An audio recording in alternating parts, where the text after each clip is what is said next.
Tomato আলু দিয়ে বাটা মাছের ঝোল। এই যে বন্ধুরা দেখুন। তো আমি এই যে সবজিগুলো এখন রান্নার জন্য আমি রান্নাঘরে নিয়ে চলে যাবো, কুইটবো, কুইটি ধুই তারপরে রান্না করবো। টমেটো গুলো এবার আমার ধুই না হয়ে গেছে, এবার আমি কুইটি নেবো। গরমের সময় টমেটো খাইতে ভালোই লাগবে, গরম চলে এসছে। মোটামুটি ফালি দিতে হবে টমেটো গুলো আমার এই দেখেন কোটা হয়ে গেছে। আমি মোটামুটা করে কুটলাম, তার কারণে আমি নতুন আলু দেবো মোটামুটা করে, আর মোটা মাছ দিয়ে রান্না মোটা করে দিতে হয়। সবকিছু আমার রেডি করে নেওয়া হয়ে গেছে। এবার আমি রান্না করে নেবো তরকারিটা। এটা আর আলুটা তেলের উপর দিয়ে সুন্দর করে নেড়ে নেবো।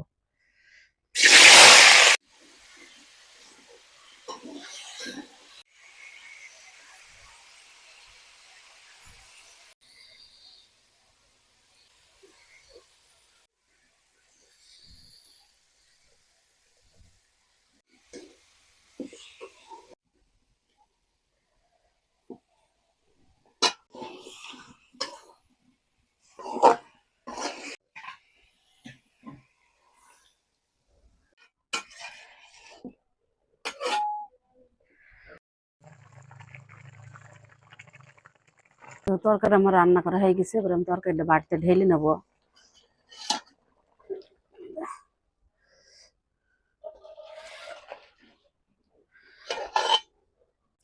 আসসালামু আলাইকুম সবাইকে, শুভ দুপুর। তো এই তো রান্না করে ফেলেছি টমেটো দিয়ে আর নতুন আলু দিয়ে আর বাটা মাছ দিয়ে, বাটা মাছের ঝোল। তো এখন আমার বাবুকে তুলে দেবো, বাবু খেয়ে বলবি কেমন হয়েছে তরকারিটা। তো টমেটো গুলো আমি মোটা মোটা করে পিস পিস করে থুয়েছি, তাছাড়া টমেটো গলে যায়। এই যে আলু টমেটো। একটু ঝোল দাও মা। ঝোল না দিলে হবে না। আলু আমি মোটা মোটা করে থুয়েছি। আপনার চাইলে চিকন করেও রান্না করতে পারবেন, যার যেমন পছন্দ। তবে খেয়ে দেখি কেমন লাগে তো বন্ধুরা। টমেটো আসলেও ভালো তরকারি, এখন গরম আসছে, গরমের সময় টমেটো তরকারি খেতে ভালোই লাগবে, আলু টক টক।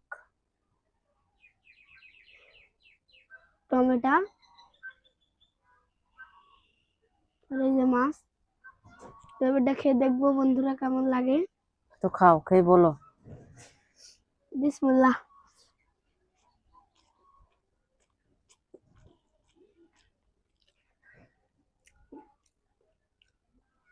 আসলে অনেক বন্ধুরা অনেক ভালো লাগলো। শীতের প্রথম খাচ্ছি এই যে টমেটো আর এই যে বাটা মাছ। গরমের আবহাওয়া তো চলে এসেছেই। আর তার সাথে হয়েছি আমাদের নদীর পাশে বাসা। তো দেখুন কত সুন্দর পানি টলটল করছে, আর বাসায় ওই থেকে যে দেখা যাচ্ছে। উপরে খোলা আকাশ। তো আমাদের বাসাটা খুবই সুন্দর, গরমের সময় বাসাতে লাগে। আপনাদের কার কার পছন্দ, এরকম বাসায় আসতে ইচ্ছা হইলে আসতে পারেন, কমেন্টে জানাবেন। তো সবাই ভালো থাকবেন, আল্লাহ হাফেজ।